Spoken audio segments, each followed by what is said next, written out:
ఉన్నారు, ఒకరిద్దరు కాదు చాలామంది ఉన్నారు. ఈది స్పీకర్ దగ్గర నుంచి ఇంటర్నేషనల్ స్పీకర్స్ వరకు ఈ ట్రెండ్ను కొనసాగిస్తున్నారు. ప్రజలు అలాంటి వారికి ఎక్కువ సపోర్ట్ ఉంది కనుక వాళ్ళ కరెన్సీలో కానీ వారికి ఫేమ్ నేమ్లో కానీ మహావృక్షాలుగా పాతికిపోయారు. ఇప్పుడు అలాంటి వారికి ఇది తప్పని చెప్తే వాళ్ళకి వింతగా ఉంటుంది. వాళ్ళ శ్రోతలు, వాళ్ళ ప్రియులు మన మీద పడిపోయి ఏడుస్తారు. అంటే వాళ్ళకి అర్థం అవ్వదంటే వాళ్ళకి అర్థమవుదు. వాళ్ళు కోట్ చేసిన రిఫరెన్స్ అంటే వాళ్ళు ఎంత నైస్ కవరింగ్ ఇస్తున్నారంటే వాళ్ళు ఎంత నైస్ కవరింగ్ ఇస్తున్నారు చూడండి. గతించిన వారం మీరు ఎందుకు అరటిపళ్ళు యాపిల్స్ మీరు పంచుతున్నారు, తప్పు కదా, వాక్యంలో అలా లేదు కదా, మీరు ఎందుకు పంచుతున్నారంటే వాళ్ళు రెఫరెన్స్ కోట్ చేశారు. ఏమన్నారంటే యెషయా గారు అంజూరపు పళ్ళు హిజ్కియాకి ఇచ్చాడుగా, యెషయా గారు అంజూరపు పళ్ళు హిజ్కియాకి ఇచ్చాడు కనుక మేమేమి ఇస్తున్నాం, అరటిపళ్ళు ఇస్తున్నాం అన్నారు. అంటే మీరు మమ్మల్ని అరటిపళ్ళు ఎందుకు ఇస్తున్నారని అడగాలంటే ముందు మనం వెళ్ళి ఎవరిని అడగాలంట, యెషయా గారిని అడగాలంట. వెళ్ళాం, అడిగాం. యెషయా గారు ఏం చెప్పారంటే నేను మిరాకల్ అనేది లేదు, దాన్ని మెడిసిన్గా ఇచ్చానని మనకు చెప్పాడు గతించిన వారం ఆయన. ఇక చెప్పాల్సిన పెద్ద మనిషి ఎవరున్నారు? ఇది ఎవరైతే కోట్ చేసుకున్నారో వాళ్ళు చెప్పాలి. చెప్పరు, నాకు తెలుసు వాళ్ళు చెప్పరు, నోరెప్పరు. జేమ్స్ అనేవాడు ఇలాగ అన్నాడంట, దానికి ఎవరు నిధి అని అనరు, అంటే మెడిసిన్ ఇస్తాం. దీని జోలికి రారు, అడగరు. నేను అడుగుతున్నాను, టెక్స్ట్ చెప్తుంది మిరాకిల్ వేరు, మెడిసిన్ వేరు. అరే మినిమం బేసిక్స్ తెలియకుండా మీరు ఎలా స్పీకర్స్ అయిపోయారా అంటే వీళ్ళకి ట్రైనింగ్ లేదు. ఎవరో ఒకరిని కాపీ కొట్టడం, ఆయన చెయ్యెత్తితే వీళ్ళు చెయ్యెత్తడం నేర్చుకోవడం, ఆయన కచ్చిపెత్తితే కచ్చిపెత్తడం నేర్చుకోవడం, ఆయన ఎలా పిలుస్తాలో పిలవడం. అంటే మీరు ఒకరిని ఫాలో అయ్యారు, దాన్నే ఎంబడిస్తున్నారు. ఆ ఎంబడిస్తున్న ఆ డెమోనే మీరు డయాస్ మీద ప్రజెంటేషన్ ఇస్తున్నారు. ఒక ఆథర్ని ఎవరినైనా ఫాలో అవ్వరంటే, ఒక బుక్ రచయితని ఎవరినైనా ఫాలో అవుతారు, ఫాలో అవ్వరు. నేను అడుగుతున్నాను, ఇలాంటి దుర్బోధన రాకుండా అంటే డైరెక్ట్గానే చెప్తున్నారు. ఎవరైనా స్పీకర్ అంటే మినిమం వ్యాఖ్యానాలు చదవండి. వ్యాఖ్యానాలను కొన్ని ఉంటాయి. శ్రోతలు ఎలాగూ చదవరు. శ్రోతలు ఎలా చదవంటే వీళ్ళు చదవరు. శ్రోతలు ఎలా చదవరు? మీరైనా వ్యాఖ్యానం ఉంటాయి, కామెంటరీస్ అంటారు వాటిని. అవి కనీసం చదివితే మీ కామెంటరీలు కొనలేము, మాకు బద్ధకం, మాకు ఒళ్ళు బద్ధకం అనుకుంటే యాప్స్లో కూడా దొరుకుతున్నాయి, మొబైల్ యాప్స్లో కామెంటరీస్. ఇప్పుడు మినిమం ఆ కామెంటరీ నొక్కిన ఏంట్రా ఈ రిఫరెన్స్ అర్థం ఏంటని ఆ కామెంటరీ టైప్ చేసినా అక్కడ ఒక వ్యాఖ్యానం ఉంటుంది. పోనీ గూగుల్ని అడిగా ఒక వ్యాఖ్యానం ఇస్తుంది. మేము ఏమీ చెయ్యం, మాకు ఇలా తోసింది, పరిశుద్ధాత్ముడు మాకు అక్కడ ఎలా అనిపిస్తే అలా మాట్లాడేస్తామంటే ఆ రిఫరెన్స్ అయినా అర్థమైంది మీకు? చాలా మంది ఒక మాట వంకర మాట చెప్తారు. ఏమాట చెప్తారు తెలుసా? ఆ టయానికి మన పులిపీట ఎక్క నిలబడితే పరిశుద్ధాత్ముడే అంటే ప్రిపేర్ అవ్వా. ఒక ప్రసంగం చెప్పడానికి వారం ఫైట్ చేయాలి నువ్వు, వారం. ఇక్కడ కూర్చునే సమయానికి ఎన్నిసార్లు నీ మైండ్లో ఒక్కసార్లు నీకు నువ్వు ఎన్నిసార్లు చెప్పుకుంటావా? ఒక మెసేజ్ ప్రిపేర్ చేయడానికి 12 గంటలు 13 గంటలు తెల్లారిపోవాలి. కొన్నిసార్లు కొన్ని ప్రసంగాలు పక్క వ్యక్తులతో పంచుకోవాలి. బ్రదర్ నేను ఇది చెప్పాలనుకుంటున్నాను, చెప్పొచ్చా? ఏమన్నా దీనికి ఏమన్నా విరుద్ధమైన పదాలు ఉన్నాయా? డిస్కషన్ చేయాలిగా. ఇటీవల కాలంలో ఒక మంచి వక్త చేద్దామని నేను మాట విన్నాను. బిల్లీ గ్రాహం గారు ఎంత పెద్ద బోధకుడు అండి ఆయన. బిల్లీ గ్రాహం గారు ఆయన సభ పెడితే ఫుట్బాల్ స్టేడియంస్ ఫుల్ అయిపోయాయి. అలాంటి ఆయన ఫుట్బాల్ స్టేడియం ఫుల్ అయిపోయి ఆయన ఎంతో సీనియర్ ప్రసంగికుడు. ఆయన ప్రసంగానికి వెళ్లే ముందు పక్కన 4-5 ఆయనకు దగ్గరకున్న బోధకులు ఉంటే ఈ రోజు నేను ఈ మెసేజ్ చెప్పాలనుకుంటున్నాను, ఓకేనా అని అడిగేవాడంట. ఈరోజు ఉన్నారా? తగునమ్మా తయారవుతున్నారు, కూర్చుంటున్నారు. ఒక ప్రాక్టీస్ ఉండదు, ఒక ప్రిపరేషన్ ఉండదు, ఒక వ్యాఖ్యానం చదవడం ఉండదు, ఒక ఆదరణ ఫాలో అవరు, ఒక చక్కటి థియాలజీ చెప్పి ఒక వివరణ ఫాలో, ఏది ఫాలో అవరు. పరిశుద్ధాత్ముడు అక్కడ ఎలా జ్ఞాపకం చేస్తాను అడుగుతున్నాను చెప్పండి. పరిశుద్ధాత్ముడు జ్ఞాపకం చేస్తాడు, ఆ పదంలోనే ఉందిగా అర్థం. మీరు ఏం మాట్లాడాలో అక్కడ ఆయన జ్ఞాపకం చేస్తాడు. జ్ఞాపకం చేయడం అంటే నువ్వు ప్రిపేర్ అయితే ఆ ప్రిపేర్ అయింది మరిచిపోకుండా చెప్పండి, జ్ఞాపకం చేస్తాడు, అది అర్థం. నువ్వేం ప్రిపేర్ అవ్వకుండా ఇక్కడ వచ్చి నాకు జ్ఞాపకం చేయి ఏం జ్ఞాపకం చేస్తాడు నీకు? నువ్వు ప్రిపేర్ అవ్వు, నువ్వు స్టడీ చేయి, ఆ స్టడీ చేసింది నువ్వు ప్రాక్టీస్ రెడీగా ఉండు, సమయమందు రెడీగా ఉండు. ఆ టైంకి నువ్వు ఏం మాట్లాడాలో నువ్వు ప్రిపేర్ అయింది ఆయన జ్ఞాపకం చేస్తాడు. అది జ్ఞాపకం చేయడం అంటే. నేను ఏం ప్రిపేర్ అవ్వను, ఇక్కడికి వచ్చి నేను రాసుకుంటానంటే అంటే ఇప్పుడు ప్రిపేర్ అవుతున్నావా? నేను అడుగుతున్నాను, ఏం ప్రిపేర్ అవ్వరంటే ప్రిపేర్ అవ్వడు. అందుకే ఈ అట్టిపల్లి బ్యాచ్కి ఎవడ అన్ఫిట్గా ఇచ్చాడు ఈ రెఫరెన్స్, అందుకే దొరికేసారు. ఎవడో సరైన చెప్పలేదు. నువ్వు అట్టిపల్లికి కవరింగ్కి ఎదుగో ఆ ఇసుకియా దగ్గర యెషయా ఇచ్చిన ఆ అంజూరపు పళ్ళను కోట్ చేయని ఎవడో చెప్పాడు నీకు, అందుకే గుడ్డది సేలో పడినట్టు చెప్పారు. అది చెప్పారు. అక్కడ ఏం చెప్పారు? అరటిపళ్ళు వేరు, అత్తిపళ్ళు వేరు. నిజంగా అత్తిపళ్ళు అంజూరపు పళ్ళు అంటే అంజూరపు పళ్ళు మెడిసిన్గా వాడారు, అరటిపల్లిని మిరాకిల్గా వాడతారు. మిరాకిల్కి మెడిసిన్ ఎందుకు జోడు చేస్తున్నారు? మెడిసినే చెప్పండి. మిరాకిల్ మీరు మిరాకిల్ అంటున్నారా, మెడిసిన్ అంటున్నారా? మెడిసిన్ అంటే యెషయా యొక్క క్రియను చూపించండి. మిరాకిల్ అంటే బైబుల్లో మీకు తూగే రెఫరెన్స్ ఏముందో చూపించండి. అది చూపించి బాధ చేయండి. మాకు చూపించి మాట్లాడట్లా, మేము జడ్జిలేం కాదు, ప్రజలకు చూపించి వాస్తవాలు చెప్పండి. ఇది ఫస్ట్ పేజ్, అది చూసాం మనం. ఇప్పుడు రెండోది కోట్ చేశారు. ఏది కోట్ చేశారు? ఇప్పుడు చదవండి ఒకసారి, త్వరగానే ముగించుకుందాం. ఒకసారి చూడండి. 2వ రాజుల గ్రంథం 2వ అధ్యాయం 2వ అధ్యాయం 19వ వచనం చూడండి. ఈ పట్నం ఉన్న చోటు రమ్యమైనదని అందరూ బైబిల్ చూడాలి. ఎవరు బైబిల్ చూడకపోతే తెక్కలేస్తుంది మరి చెప్తున్నాను. బైబిల్ చూడాలి, ఏం చెప్తున్నాను ఖచ్చితంగా మీరు వినాలి. ఓకే. 2వ రాజుల గ్రంథం 2వ అధ్యాయం 19వ వచనం. ఈ పట్టణం ఉన్న చోటు రమ్యమైనదని నీళ్లు మంచివి కాదు, అందుచేత భూమి నిస్సారమై ఉన్నదని ఎలీషాతో అనగా అతడు క్రొత్త పాత్రలో ఉప్పు వేసి నా యొద్దకు తీసుకొని రండి వారితో చెప్పెను. వారు దాన్ని తీసుకొని రాగా అతడు ఆ నీటి యోట యొద్దకు పోయి అందులో ఉప్పు వేసి యెహోవా సెలవిచ్చినదేమనగా ఈ నీటిని ఇక దీని వలన మరణము కలగకపోవును, భూమియు నిస్సారముగా ఉండదనెను. కాబట్టి నేటి వరకు ఎలీసా చెప్పిన మాట చొప్పున ఆ నీరు మంచిదని ఈ రెఫరెన్స్ కోట్ చేశారండి. మొట్టమొదటి రెఫరెన్స్ ఏం కోట్ చేశారు? అక్కడ యెషయా అంజూర పళ్ళు ఇచ్చాడు. ఎక్కడ? హిజ్కియాకి క్యాన్సర్ కనుక వచ్చినప్పుడు అంజూర పళ్ళు ఇచ్చాడు. అది మెడిసిన్, అది మిరాకిల్ పండు కాదు, అది అరటిపండు అసలా కాదు అని మనం తెలుసాం. ఇప్పుడు పేజ్ 2లో రెండో ఆర్గ్యుమెంట్ జరుగుతుంది మనకి. రెండో ఆర్గ్యుమెంట్లో వాళ్ళ రెఫరెన్స్ ఏంటంటే, వాళ్ళ ఇచ్చిన రెఫరెన్స్ ఇదిగో ఎలీసా ఉప్పిచ్చాడుగా, ఆయన ఉప్పిచ్చాడు, నేను అరటిపండు ఇచ్చాను అంటున్నాడు. ఆయన ఉప్పిచ్చాడు, మేము యాపిల్ చేస్తున్నాం. మీరు మమ్మల్ని అడగాలంటే మళ్ళీ ఎవరిని అడగాలంట? ఎలీసా గారిని అడగాలంట. మరి అడగాలిగా మనం ఎలీసా గారిని అడుగుతున్నాం. సార్ ఏంటి సార్ ఈ సంగతి ఏంటి సార్ అంటే, ఎలీసా గారు పరిశుద్ధాత్మ దేవుడు మనకు చెప్తాడు, కాస్త సందర్భం చదవండి అయ్యా అని చెప్తాడు ఆయన. సందర్భం ఏముందంటే సందర్భం విషయం జరుగుతుంది. ఏం జరుగుతుందంటే, మీరు మొదటి అధ్యాయం, రాజుల గ్రంథం మొదటి అధ్యాయం, రెండో అధ్యాయం అనగానే ఒక పెద్ద వ్యక్తి ఆరోహణం కాబోతున్నాడు. ఎవరైనా ఎలీసా గారి యొక్క గురువు ఎవరు? ఏలియా గారు. ఏలియా గారికి ఏం జరిగింది మనకు తెలుసుగా. ఆ మేడం వార్నింగ్ ఇచ్చింది. ఆవిడ అదో రకం. ఆవిడెవరు? ప్రపంచంలో దరిద్రుడు కూడా ఎవరితో ఉందంటే ఆవిడే. ఎవరు? యెజబెలు. ఏమంది? ఒక పెద్ద ఫైట్ జరిగిందిగా. ఫైట్ ఏం జరిగింది మనకు తెలుసు. బహిరంగ సవాల్ ఇస్తున్నాడు ఏలియా. ప్రజలు రెండు పడల మీద తిరగడానికి వీల్లేదు. ఉంటే యెహోవా, లేదు బయలు. బయలా యెహోవా, ఓపెన్ డిబేట్, తేలిపోవాలన్నాడు అంతే.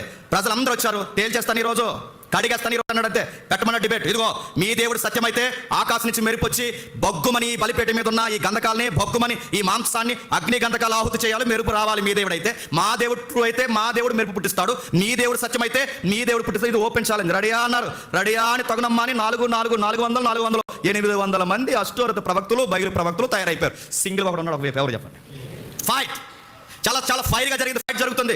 ఎంతకంటే తేలిపోవాలి ఈరోజు మీరా నేనా అని. ఆ ఫైట్లో రకరకాల వార్నింగ్స్, వర్షిప్ జరుగుతున్నాయి. వర్షిప్ మీకు తెలుసు. ఆ వర్షిప్ ఏం చేస్తున్నారు? రాదేవుడా రా రా రా రా రా రావట్లేదాడు.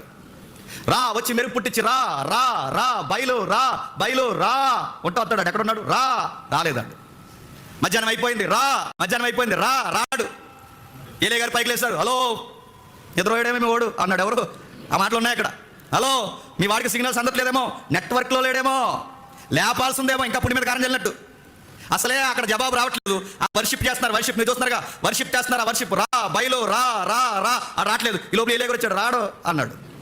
అన్నాడు. నిద్రపోయాడేమో, లేపాల్సిందేమో, సిగ్నల్స్ అందట్లేదేమో, గొడవ రచ్చన చేశారు. ఏలియా గారి మాటకి ఇంకా టెంపర్ వచ్చింది. ఇంకా వర్షిప్ పెంచండి, స్పీడ్ పెంచండి అంతే. స్పీడ్ రా రా రాడాడు. ఏం చేశాడు? ఆ తర్వాత మనకి పాత బ్లాక్ అండ్ వైట్ సినిమాలు చూసేవాళ్ళంగా. వీడియో ఉందనుకుంటా తమ్ముడు, అవుతుందా? వేద్దామా? రా రా అని చాలా ఫైట్ జరుగుతుంది, చాలా విషయాలు జరుగుతున్నాయి. ఆ జరుగుతుంటే వీళ్ళందరూ రకరకాల ప్రయత్నాలు చేస్తున్నారు. ఏం చేస్తున్నారు? ఒకసారి మొదటి రాజుల గ్రంథం రండి. మొదటి రాజుల గ్రంథం 18వ అధ్యాయం చూద్దాం. మొదటి రాజుల గ్రంథం మన దేవుడు ఎంత పౌరుషం కలిగిన వాడో. కొంతమంది పిక్కి సన్నాసులు ఉన్నారు క్రైస్తవులు. ఆ సన్నాసి గాలికి తెలియాలి. ఇది నేను కావాలని అంటున్నాను. సన్నాసి గాలు, సిగ్గులేనోళ్ళు, సీము నెత్తులేనోళ్ళు, ఏది జయ్యంటారు సిగ్గులేని సన్నాసి, అన్నం తింటున్నారు, గడ్డి తింటున్నారు తెలియదు. అలాంటి వాళ్ళందరూ చూడాలి. ఇది ఏం జరుగుతుందో చూడండి. ఏం జరుగుతున్నారు మాట్లాడుతున్నారు చూడండి. 18వ అధ్యాయం 28వ వచనం. వారు మరి గట్టిగా కేకలు వేయచ్చు, రక్తము కారినంత మత్తుకు తమ మర్యాద చొప్పున కత్తులతో శస్త్రములతో తమ దేహములు కోసుకొనిచుండ్రి. కత్తులతో శస్త్రములతో తమ దేహములు కోసుకొనిచుండ్రి.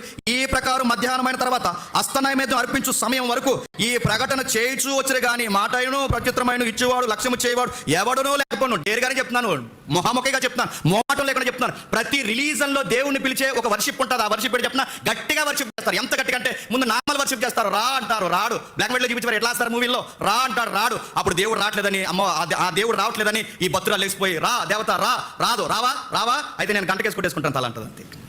గంటకేసి తల కొట్టేసుకుంటుంది. గోడకేసి అదే చేస్తున్నారు చూడండి. గంటకేసి కూడా రక్తం వచ్చేలా అంటే రక్తం ఇచ్చి రా రా రా అని మొత్తం ఈపులు తొల్లో నరికేసుకుంటున్నారట. సినిమాల్లో కాబట్టి వచ్చింది. అమ్మ బయట వస్తుందా?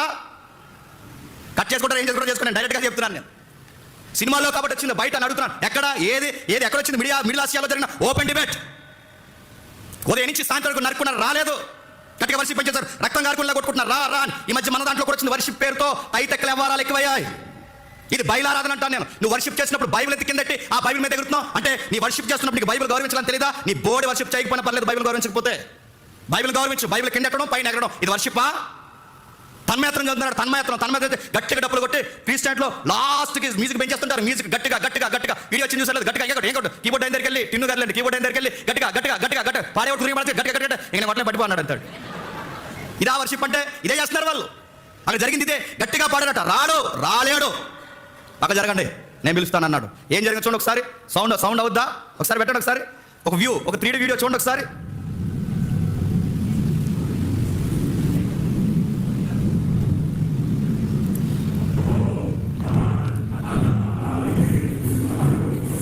వర్షిప్ అదే.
No entiendo qué pasó.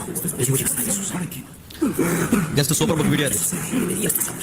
నిజంగా దాని మీద నిజంగా చెప్తానండి, దాని మీద సరిగ్గా రియాలిటీ ఏంటో తీస్తే అసలు దేవుని కార్యాలు అంటే అర్థం అవ్వాలి. సూపర్ బుక్ మనకి ఎలా ఉంది. నేను మళ్ళీ అడుగుతున్నాను, ఎందుకు ఇమేజ్ చూపిస్తున్నానంటే దేవుడు చేసిన గొప్ప కార్యాలు అవి. దేవుడు చేసిన అద్భుత కార్యాలు అయిపోయిందా, ఇంకా ఉందా ఒకటే.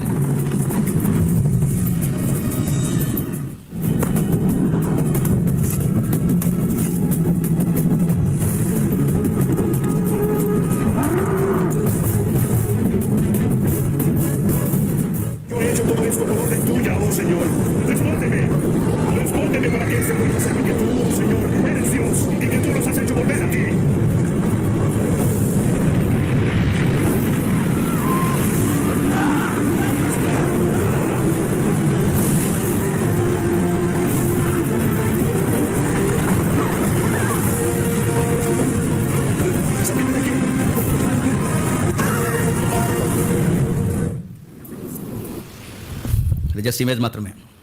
ఓపెన్ డిబేట్ జరిగింది. ఓపెన్ డిబేట్లో తేలిపోయింది దేవుడు ఎవరో. మీ దేవుడు గొప్పవాడా, మా దేవుడు గొప్పవాడా? మెరుపు పుట్టింది, ఆకాశం నుంచి మెరుపు వచ్చింది, అగ్నిగంధకాలు ఒక్కసారి దిగిపోయి ఆ బలిపీఠాన్ని కాల్చేసే రోజు. గెలిచిన వారు ఒక పక్క ఉన్నారు, ఓడిన వారు ఒక పక్క ఉన్నారు. ఏలియా చెప్తున్నాడు నెక్స్ట్ ఏంటి, ఒకటే మాట, ఈ ప్రజలను మోసం చేస్తున్న దొంగ ప్రవక్తలను తీసేయాలన్నాడు. అంతే. ప్రజలను మోసం చేస్తున్న ఈ ప్రవక్త ఉండగా 2 పడవల మీద ప్రజలు నడిపించడానికి వీల్లేదు, తీసేయాలి వెళ్ళనే. మన లాస్ట్ వీక్ కామెంట్లు పెట్టంట, మీకు ఎందుకన్నా అంటే మీకు ఎందుకన్నా నీకెందుకు వచ్చా లైవ్ షాట్లోకి. నేను అడుగుతున్నాను, దొంగ అకౌంట్లు ఫేక్ అకౌంట్లు కాదు, రా నువ్వు సీరియస్గా రా, నీకు మైక్ ఇచ్చారు కూర్చోబెడతాం. హారతయ్య అమలత ఎవరు ఉంది పేరు, రా కూర్చో, ఇక్కడికి వచ్చి కూర్చో. నువ్వు అడగో, నీకేమి చెయ్యు, నీకేం పట్టదు, నీకు 2 అటుకులు అయితే సైలెంట్గా ఇంటికి వెళ్ళిపోతావు. నీకేం అర్థమవుతుంది, బైబిల్ చెప్తుంది. అరే ఇలా లేదు బైబిల్లో. నిలబడ్డాడు ఆ రోజు, మాట్లాడు, తేలిపోవాలని మాట్లాడు. 800 మంది అంటే 400 800 మందిని తీసేశాడు. అవతల నుంచి పనికి మనల్ని సవాల్ ఇస్తుంది. మా వాళ్ళని తప్పుపడతావా, మా వాళ్ళని లేకుండా చేస్తా, మా అష్టరథ ప్రవక్తల్ని మా బయలు ప్రవక్తలు లేకుండా చేస్తావా, 24 అవర్స్లో గుర్తుపెట్టుకో, నెక్స్ట్ డేకి ఇదే టైంకి నేను లేకుండా చేస్తాను. ఎవరు? యెజబెలు. ఎవరిని? ఏలియాని. ఈ టెన్షన్ పట్టుకుంది ఏలియా గారికి. ఆయన మనలాంటి స్వభావం గల మనుషుడే కనుక అక్కడి నుంచి పరిగెట్టాడు, మరణాపేక్ష గలవాడే గృహంలోకి వెళ్ళాడు, దేవుడు మోటివేషన్ చేశాడు, దేవదూత ద్వారా చెప్పించాడు. ఇక ఏలియా గారికి శామ్ మీద ఇంట్రెస్ట్ పోయింది. ఇక నాకు ఉండాలని లేదు ప్రభావ, ఇంకా నన్ను త్వరగా తీసుకెళ్ళి. అంటే ఇలాంటి పెద్ద ఆయన డిబేట్ తర్వాత కొంచెం లూజ్ అయ్యాడు. నన్ను తీసుకెళ్ళిపోవడం అంటే దేవుడు మోటివేషన్ చేశాడు. మరలా మెరుపులో నుంచి వచ్చాడు, ఏలియాతో మాట్లాడు, మెరుపుని పుట్టించాడు, పర్వతాల చిన్నాభిన్నములు చేశాడు, భూకంపం పుట్టించాడు. అవన్నీ ఎందుకు ఏలియాకు చూపిస్తున్నాడంటే కారణం ఒకటే, మెరుపు అంటే ఈ మెరుపుని బట్టి ఆ రోజు నేను ఉన్నాను నిరూపణ చేసావు. మళ్ళీ మెరుపు పుట్టించాడు. ఆ మెరుపుని చూసి ఏలియాకి ధైర్యం రావాలి. శిలలు చిన్నాభిన్నం అయ్యాయి, భూకంపం వచ్చింది. ఈ భూకంపం ముందు యెజబెలు ఏ పాటిది? ఈ శిలలు చిన్నాభిన్నం అవుతున్నప్పుడు ఈ పర్వతాల ముందు యెజబెలు ఏ పాటిది? ఇది ఇండైరెక్ట్గా మెసేజ్ ఎవరికి ఇస్తున్నాడు చెప్పండి? దేవుడు ఏలియాకి మోటివేషన్ ఇస్తున్నాడు. కానీ ఏలియా గారికి ధైర్యం రాలేదు. ఒక మాట అన్నాడు ఆయన, ఏమన్నాడంటే మహారోసం గలవాడినే. చెప్పండి, నేను ఒక్కనే ఉన్నాను అంటున్నాడు. ఈ మాట నేను అనకూడదు, ఒక అడుగు ముందుకే అడుగుతున్నాను. అంత మహారోసం అయితే గృహ వరకు ఎందుకు పరిగెట్టుకుని వచ్చారు? అక్కడే ఉండాలిగా. ఎందుకు పరిపాలించంటే ఆయన మనలాంటి మనుషుడానికి టెన్షన్ అయింది, బాధ అయింది, భయం వేసింది, వచ్చేసాడు. కానీ ఆయన ఏం చెప్తున్నట్టు మహారోసం గలవాడిని అక్కడ ఉన్నప్పుడు దేవుడు చెప్తాడు, అలా అనుకో, ఇంకా బయలునకు మోకాల్లో ఉన్నవారు ఇంకా నాకు చాలా మంది ఉన్నారు. నీ వ్యూలోనే చూడకు, ఇంకా వేల మంది ఉన్నారు బయలుకు మొక్కనది. నేను ప్రిపేర్ చేస్తాను, నువ్వు రెడీ అవ్వట్లేదు. ఈ టైంలో నీకు రిటైర్మెంట్ దగ్గర అయిపోయింది, మరొక అబ్బాయికి పోస్టింగ్ డిసైడ్ అయిపోయింది. ఆ అబ్బాయి పేరే చెప్పండి, ఎలీసా. ఇది పేరు. నీకు రిటైర్మెంట్ దగ్గరకు వచ్చింది, ఇదిగో ఎలీసాకి పోస్టింగ్ ఎలీసాకి పోస్టింగ్ డిసైడ్ అయిపోయింది, నీకు రిటైర్మెంట్ దగ్గర అయిపోయింది. ఈ టైంలో దేవునికి ప్రార్థన చేశాడు, ఆ ప్రార్థన నెరవేర్పు తీసుకెళ్ళిపో ప్రభువా అని. ఆ తీసుకెళ్ళిపోయే సందర్భం 2వ రాజుల గ్రంథం 2వ అధ్యాయంలో మనకు కనబడుతుంది. ఏం జరుగుతుంది చూడండి, ఏం జరుగుతుంది 2వ అధ్యాయం 11వ వచనం నుంచి. వారు ఇంకను వెలుచు మాట్లాడుచుండగా ఇదిగో అగ్ని రథములను అగ్ని గుర్రములను కనబడి వీరిద్దరిని వేరు చేసిన, వీరిద్దరంటే ఎవరు? ఎలీసా ఏలియా, వీరిద్దరిని వేరు చేశాను. అందుకు అప్పుడు ఏలియా సుడిగాలి చేత ఆకాశమునకు ఆరోహణమాయను. ఎలీసాది చూసి నా తండ్రి ఇశ్రాయేలు వారికి రథములను రౌతులు అంటే ఆ మాటకు అర్థం ఏంటండి? ఇశ్రాయేలుకి పైలట్, ఇశ్రాయేలుకి మార్గదర్శి, ఇశ్రాయేలుకి ఇదిగో ముంగుర్తు దిక్కు చూసి నువ్వు వెళ్ళిపోతున్నావు. ఇప్పుడు నువ్వు వెళ్ళిపోతే ఇశ్రాయేల్ని గైడ్ చేసేది ఎవరు? ఇశ్రాయేలుకి రౌతు ఎవరు? ఇశ్రాయేలుకి రథం ఎవరు? అంటే ఇశ్రాయేలు ముందు నిలబడి ఇలా నడవాలి, ఇలా చేయాలని నడిపించే పైలట్ ఎవరు? నువ్వు లేను లోటే నువ్వు లేకపోతే మరలా ఇశ్రాయేల్ని అంతగా గైడ్ చేసేది ఎవరు? ఇది బాధ ఎలీసా. ఆ టైంలో అప్పటికే శిష్యులు ఎటకారం చేస్తున్నారు. ఎవరిని? ఎలీసానే. ఏమని ఎటకారం చేస్తున్నారు? 3వ వచనం చూడండి, 3వ వచనం. బేతేలులో ఉన్న ప్రవక్తల శిష్యులు, అంటే అప్పటికే ట్రైనింగ్ అవుతున్న ప్రవక్తలు ఉన్నారు, ట్రైనింగ్ పాస్టర్లు ఉన్నారు, వాళ్ళు ఎటకారం చేస్తున్నారు. ఎవరిని? ఎలీసా గారిని. సందర్భం లేకుండా ఉప్పు తెచ్చాను పప్పు తెచ్చాను కుదరదు, మొత్తం సందర్భం చదవాలి.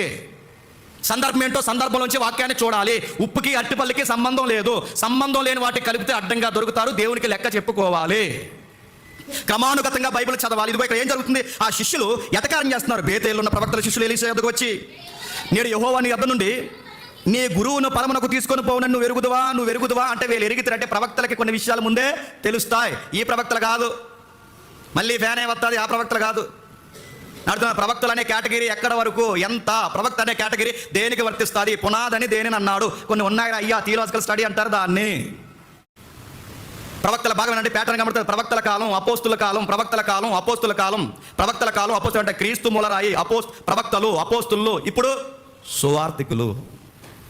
నేను తర్వాత మాట్లాడుకుందాం. అయితే ప్రవక్తలు మాట్లాడుతున్న ప్రవక్తల శిష్యులు ఎలీసా యొద్దకు వచ్చి, నేడు యెహోవా నీ యొద్ద నుండి నీ గురువుని పరమునకు తీసుకొని పోవని ఎరుగువా అని ఎలీసాను అడగా, నేను ఎరిగితే మీరేం కామెంట్ చేయకండి అన్నట్టు.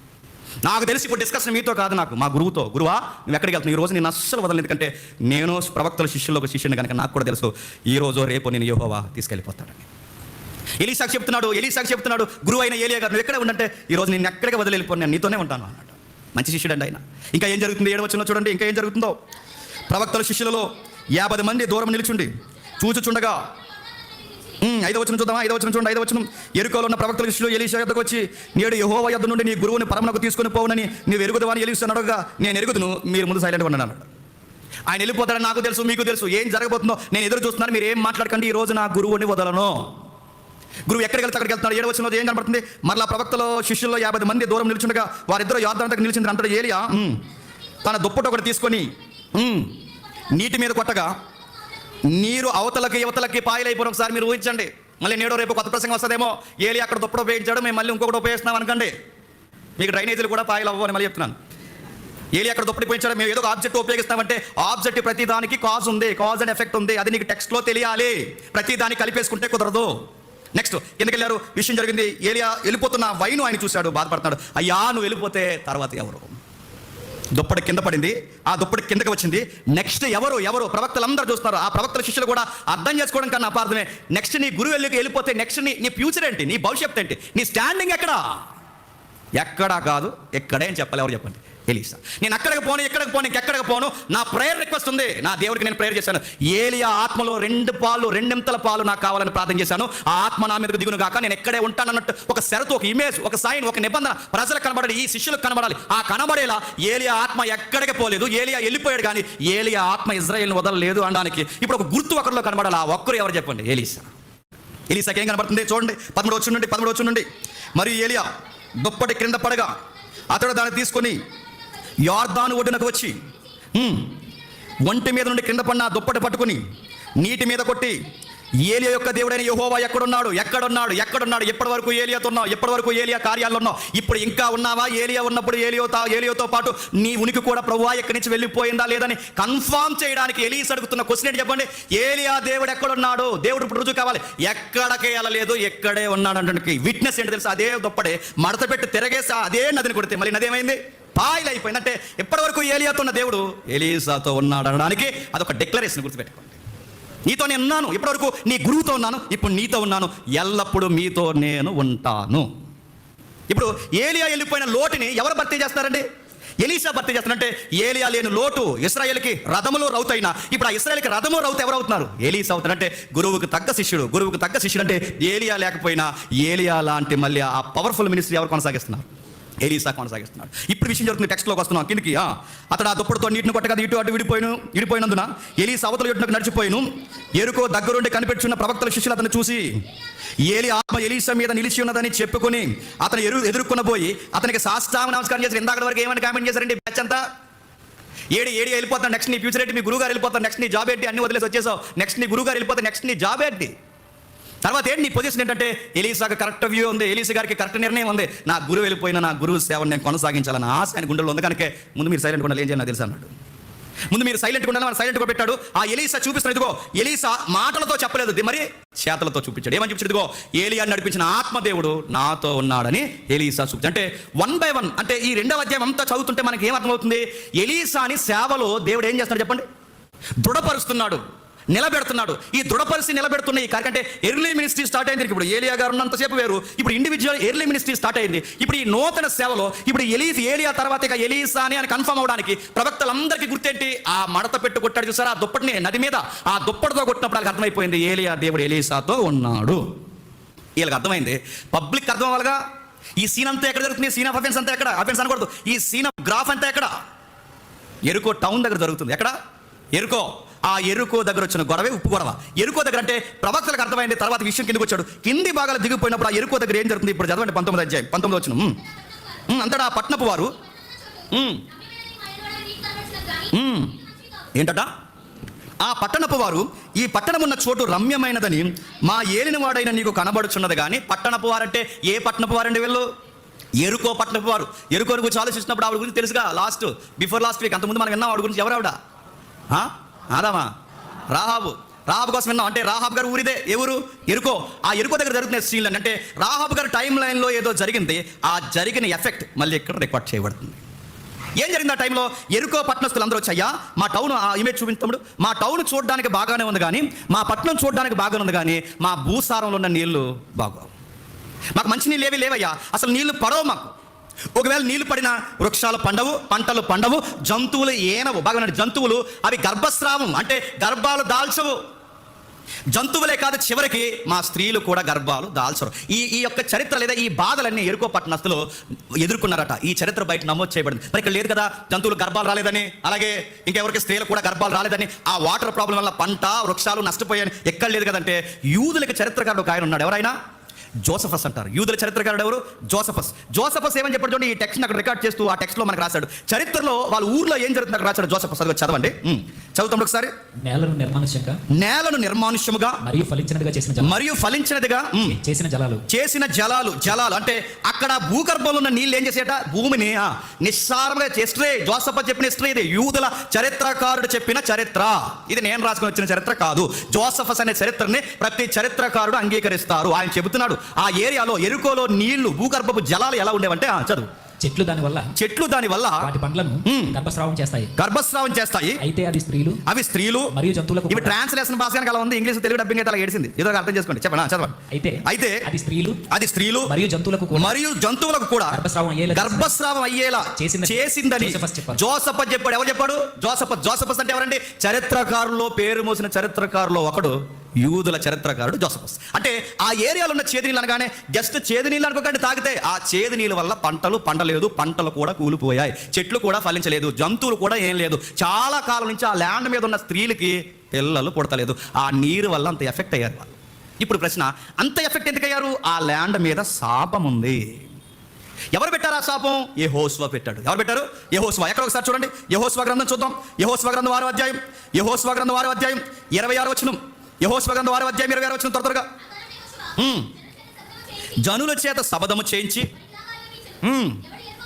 ఎవడు ఎరుకోను డెవలప్ చేయాలన్నా, ఎరుకోకి ఆ ప్రారంభంలో కనబడుతున్న అది ఉంటుందిగా ఆర్చ్ పెట్టాలని ఎవడైనా చూసినా, ఎరుకోలో కొత్త కనెక్షన్లు, కొత్త రూలింగు, కొత్త దళసరి ఆదాయం ఎవడన్నా లీడ్ చేయాలని వస్తే వాడి ఫ్యామిలీ ఎగిరిపోద్ది. ఇది అంటే ఈ శాపం ఈ టౌన్కి ఎప్పుడు ఉందండి? యెహోషువ కాలం. అంటే యెహోషువ కాలానికి, ఎలీషా కాలానికి చెప్పండి చాలా వందల సంవత్సరాల ఖాళీ అవుతుంది. అప్పటి నుంచి ఆ భూమి ఏం వస్తుంది? శాపం వస్తుంది. అందుకే ఆ టౌన్ చూడడానికి టౌన్ బాగుంటుంది, కానీ అక్కడ సారవంతమైన నీళ్లు దొరకవు. అంటే ఎలీషా యెహోషువ కాలంలో ఆ ప్రాంతానికి శాపం వచ్చింది. అప్పటి నుంచి వాళ్ళకి చాలా ఒడిదుడుకులు ఎదుర్కొన్నారు, శ్రమలు ఎదుర్కొన్నారు. వాళ్ళకి పంటలు పండట్లేదు, పిల్లలు పుట్టట్లేదు. ఇలాంటి టైం ఇదంతా దేని వల్ల జరుగుతుందంటే వాళ్ళకి తెలుసు మనకి సరి అయిన నీళ్లు దొరకట్లేదు. ఇవి సేదు నీళ్ళు సార్, మా ఊరు చూడడానికి బాగుంటుంది కానీ మా నీళ్ళు మాత్రం బాగోవు సార్. అంటే దేవుడు వారి మొరకి జాలిపడ్డాడు. మొరకంటే యెహోషువ వలన వచ్చిన శాపం మరలా ఆ శాపాన్ని ఎవరి ద్వారా తీసేస్తున్నాడండి? ఎలీషా ద్వారా. బాగా వినాలి, మనం పాయింట్కి వస్తున్నాం. అంటే యెహోషువ వల్ల వచ్చిన శాపం, యెహోషువ ద్వారా వచ్చిన శాపం తరాలు మారి ఎలీషా కాలంకి వచ్చేసరికి పట్టణస్తులందరూ వచ్చి, అయ్యా మా పరిస్థితి అంటే దైవజనుడిని గౌరవిస్తున్నారు, అయ్యా మా పరిస్థితి ఇది, మాకు ఇలా జరిగింది, మా పరిస్థితులు మా బతుకులు ఏమీ బాగాలేదని విజ్ఞాపన చేసుకుంటే, ఏలినవాడా అని దైవజనుడిని గౌరవించి దైవజనుడి వైపు నుంచి యెహోవాకు వాళ్ళు రిక్వెస్ట్ పెట్టుకుంటే ఆ రిక్వెస్ట్లో అప్పుడు శాపాన్ని ఎప్పుడు తీస్తున్నారు చెప్పండి? ఎలీషా ద్వారా తీస్తున్నాడు. మళ్ళీ పాయింట్ మర్చిపోకండి, మరొకటి చెప్తున్నాను. ప్రవక్తలందరికీ ఏలియా తర్వాత ఎలీషా అని డిక్లేర్ అయిపోయింది. బాగా వినాలి, ప్రవక్తలందరికీ ఏలియా తర్వాత ఎలీషా అని కన్ఫర్మ్ అయిపోయింది. ఇప్పుడు పట్టణ ప్రజలకి పెద్దలకి పక్కా ఏలియా తర్వాత ఎలీషే అని కన్ఫర్మ్ అవ్వాలి అంటే ఇప్పుడు ఒక క్రియ జరగాలి. ఆ క్రియ ఏంటి చెప్పండి? తరతరాలు మోస్తున్న శాపం చెప్పండి ఈ రోజు నుంచి పోవాలని దేవుడు ఎవరి ద్వారా ఇది తీసేస్తున్నానని చెప్పాలని కూడా తెలుసా? ఎలీషా ద్వారానే. అంటే ఈ ఉప్పు కలిపి, అంటే మీ నీళ్ళలో ఒక కూజాన్ని తీసుకురండి, అందులో నీళ్లు పట్టండి, ఆ కూజాలో ఉప్పు కలపండి, ఆ ఉప్పు నేను అక్కడ కలుపుతాను, మీకు శుద్ధ జలాలు వస్తాయి అన్నాడు. నేను అడుగుతున్నానండి, ఇది ఎలీషా సొంతంగా చేశాడా, యెహోవా చెబితే చేశాడా? అది క్లియర్గానే ఉంది. ఎలీషా సొంత ప్రయత్నమే కదా. ఎందుకంటే ఈ మాట ఎందుకు నేను నొక్కు చెప్తానంటే, ఎలీషా చెప్పకపోయినా చేశాడా? చెబితే చేశాడు. నువ్వే చెప్పకుండా చేస్తున్నావు. ఆయన చెప్పకపోయే చేయలేదు, ఆయన చెబితేనే చేశాడు. ఎలీషాకి చెప్పాడు క్లియర్ కట్గా. ఏమని చెప్పాడు చూడండి 21వ వచనంలో, అతడు ఆ నీటి ఓట ఎద్దుకు పోయి అందులో ఉప్పు వేసి, యెహోవా సెలవిచ్చినదేమనగా, ఈ నీటిని నేను బాగుగా చేసి ఉన్నాను కనుక ఇక మీదట దీని వలన మరణము కలగకపోవునంట. ఆ నీళ్లు తాగితే ఏమవుతుంది? చచ్చిపోతున్నారు. అంత ప్రమాదకరమైన నీళ్లు. చేదంటే ఒకరగా ఉంటాయి అనుకోకండి, చచ్చిపోయే నీళ్ళై. అంటే ఆ నీళ్ళు అయితే చచ్చిపోతారా? మరి ఏం ప్రాబ్లం వచ్చేదో, బ్లడ్ స్టక్ అయిపోయేదో, హార్ట్ స్టక్ అయిపోయేదో, ఏం స్టక్ అయిపోయేది తెలియదు కదా. మొత్తం మీద ఆ నీళ్ళ వల్ల చచ్చిపోయేవారు, పిల్లలు పుట్టేవారు కాదు, పంటలు పండేవారు కాదు. ఈ శాపం ఎక్కడి నుంచి ఉందంటే ఎలీషా కాలం నుంచి ఉంది. ఇప్పుడు ఆ శాపాన్ని ఎవరి ద్వారా, క్షమించండి, యెహోషువ కాలం నుంచి ఉంది. ఇప్పుడు ఆ శాపాన్ని ఎవరి ద్వారా తీసేస్తున్నాడు? ఇప్పుడు ఈ శాపాన్ని తీసేస్తున్నాడు. దాని అర్థం ఏంటి? ఇప్పుడు నేను మరలా ఎరుకో పట్టణస్తులారా నేను మిమ్మల్ని ప్రేమిస్తున్నానని చెప్పడానికి ఎలీషా ద్వారా చూపిస్తున్న క్రియే నీటిలో చెప్పండి ఉప్పు కలపడం. దీనికి ఎంత చరిత్ర ఉంది? అటుపులు ఉన్నాయి ఇక్కడ, దీనికి ఇంత చరిత్ర ఉంది, దీనికి ఇంత ఆధారం ఉంది. మరో మాట చెప్తున్నాను, అసలు ఉప్పు ఎందుకు కలుపుతారు? ఉప్పు కలపాలని వాళ్ళకి ఒక లా ఉంది. చరిత్రలో మోసే ఆ ఎరుకో పట్టణం, ఇదే పట్టణం చరిత్రలో ఎరుకోకి దగ్గరకు ఉన్నప్పుడు, ఆ ప్రాంతాల దగ్గరగా ప్రజలు వస్తున్నప్పుడు ఈత చెట్ల పట్టణం అని ఉంటుంది. ఈత చెట్ల పట్టణం అంటే ఎరుకోయే. ఆ ఎరుకో దగ్గర ఆ రోజుల్లో కూడా చేదు నీళ్లు దగ్గరకు ఉన్నాయి. అప్పుడు నీళ్లు తాగడానికి మోసేని దేవుడు ఏం కలపన్నాడు? ఆ చెట్టు కొమ్మని ఇరిసి అక్కడ పడమన్నాడు. ఇక్కడ చెట్టు కొమ్మ ఎందుకు పడలేదు? ఏ కొమ్మ కానీ ఏది చేయలేదు. ఇక్కడ ఎందుకు పడేస్తారు తెలుసా? ఉప్పే ఎందుకు కలుపుతున్నాడంటే, ఇప్పుడు ఎలీషాకి, యెహోవాకి, ప్రజలకి ముగ్గురికి మధ్యర్థంగా ఉప్పు కలుపుతున్నాడు. దాని అర్థం ఏంటో తెలుసా? నిబంధన గుర్తు అని. ఎక్కడ ఉంది చూడండి ఒకసారి. లేవ్యాకాండం 2వ అధ్యాయం, త్వరగా లేవ్యాకాండం 2వ అధ్యాయం 13వ వచనం చూడండి. నువ్వు అర్పించు ప్రతి నైవేద్యానికి ఉప్పు చేర్చవలను. నీ దేవుని నిబంధన యొక్క ఉప్పు, దేవుని నిబంధన యొక్క ఉప్పు, దేవుని నిబంధన యొక్క ఉప్పు, దేవుని నిబంధన యొక్క ఉప్పు, దేవుని నిబంధన అరటిపండు యాపిల్ కాదు. మాట అర్థమవుతున్నా లేదు? దేవుని నిబంధనకు ఉప్పు అంటే పాత నిబంధన దగ్గర నుంచి ఉప్పు దేనికి సంకేతం చెప్పండి? నిబంధన. ఇప్పుడు ఎవరికి నిబంధన? ఇదిగో ఎరుకో ప్రజలారా, చెప్పండి ఎరుకో ప్రజలారా, ఎలీషా ఎదుట ఇదిగో నేను చేస్తున్న కార్యం మీ అందరి ఎదుట నేను మరలా నిబంధన చేసుకున్నా. అంటే యెహోషువ ద్వారా వచ్చిన శాపాన్ని తీసి ఈ రోజు నుంచి మీకు మంచి జలాలు ఇస్తున్నా, అంటే నేను మరలా మిమ్మల్ని ప్రేమిస్తున్నాను అనడానికి గుర్తు, నిబంధన గుర్తుని చూస్తున్నాడు. ఆ నిబంధన గుర్తే ఉప్పు. మనకి నిబంధనలు ఏముంటాయి? ఒట్టే ఉంటుంది మనకి. వాళ్ళకి నిబంధనకు ఉప్పు ఉంటుంది. వాళ్ళకి ఇశ్రాయేలు కల్చర్లో ఉప్పు ఉంటుంది. మరొక నిబంధన ఉంటుంది, తొడ కింద నరపుత్రుడా నీ తొడ కింద చేయబెట్టు. నేను చదివించినది ఏమనగా తొడ కింద ఎందుకు చేయబెట్టాలి? తొడ కింద చేతి పెట్టడం అంటే అది కూడా నిబంధన. వాళ్ళ కల్చర్ వేరు, వాళ్ళ నిబంధనలు వేరు. అంటే ఇక్కడ ఉప్పు నిబంధన, ఉప్పుని నిబంధనగా వాడాడు. ఇంకా ఎక్కడ ఉంది ఆధారం అంటే ఒకసారి చూడండి. 2వ దినవృత్తాంతాల గ్రంథం 13వ అధ్యాయం, 2వ దినవృత్తాంతాల గ్రంథం 13వ అధ్యాయం 5వ వచనం చూడండి. 2వ దినవృత్తాంతాల గ్రంథం 13వ అధ్యాయం 5వ వచనం. ఇశ్రాయేలు రాజ్యమును ఎల్లప్పుడూ ఏలినట్లుగా ఇశ్రాయేలు దేవుడైన యెహోవా దావీదుతోను అతని సంతతి వారితోనూ నిబంధన చేసి, అక్కడ ఒక ఫుట్ నోట్ ఇచ్చాడు చూడండి.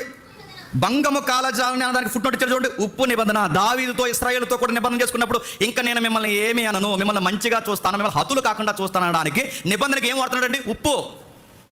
మాట్లాడిపోతే అంటే ఉప్పు కలుపుతున్నాడంటే ఇక్కడ దాని అర్థం ఏంటి? బైబుల్ ఏ కామెంటరీ చదివిన అర్థమవుతుందండి, ఏ చిన్న కామెంటరీ చదివిన అర్థమవుతుందంటే వీళ్ళ కామెంటరీ చదవరు, ఏది తోస్తే చెప్తారన్నమాట. అన్ని కామెంటరీ రైట్ అని నేను చెప్పట్లేదు, మెజారిటీగా అందరూ అంగీకరించే కామెంటరీలు ఉన్నాయి, అవి చదివిన అర్థం అవుద్ది. ఉప్పు దేనికి గుర్తు అంటే నిబంధన గుర్తు. ఎందుకు ఇక్కడ నిబంధన జరుగుతుంది? యెహోషువ కాలంలో శాపం వచ్చింది, ఆ శాపాన్ని మళ్ళీ తీసేస్తున్నాను. 2, ఎలీసా మళ్ళీ ఏలియా ప్లేస్లో స్థిరపరచబడుతున్నాడని ప్రజలకు కూడా కన్ఫామ్ అయిపోయేలా రాజుల ఎదుట ఎలా అయితే ఉప్పు నిబంధన జరిగేదో ఇప్పుడు ఎలీసాకి, ప్రజలకి, ముగ్గురికి నిబంధన గుర్తే. చెప్పండి, ఉప్పు కలపడం. నిజానికి ఒక మాట చెప్తున్నాను, ఉప్పులో ఏమన్నా మిరాకిల్ ఉందా? ఇప్పుడు బాలేని నీళ్ళు ఉప్పు కలిపితే ఇంకేమవుతుంది? ఇంకా నీళ్ళు పాడైపోతుంది. ఇప్పుడు బాలేని బాటిల్ తెచ్చింది, ఒక కేజీ ఉప్పు కలిపినప్పుడు ఎలా ఉంటుంది? ఇంకా దరిద్రం అవుతుంది. ఇప్పుడు అసలే నీళ్ళు పాడినప్పుడు మళ్ళీ ఉప్పు కలిపితే అంటే మిరాకిల్ ఎందులో లేదు? చెప్పండి, ఉప్పులో లేదు. ఒకవేళ మిరాకిల్ ఉప్పులోనే ఉంటే ఉప్పు కలిపినట్టే మంచినీళ్ళు అవ్వాలి. ఎక్కడైనా ఉప్పు కలిపితే ఉన్న నీళ్లు మంచినీళ్ళు అవుతాయా? నీసి మాంసానికి ఉప్పు కలుపుతారేమో కానీ మాంసం పాడవకుండా తాగే ద్రవ పదార్థానికి ఉప్పు కలిపితే మంచి అవుతాయి. ఇంకా నీళ్లు తాగలేనంత సేదుగా అయిపోతాయి. సముద్రం కెరటాలు కొడుతుంది, ఎక్కడ పడితే అక్కడ నీళ్లు తాగలమా?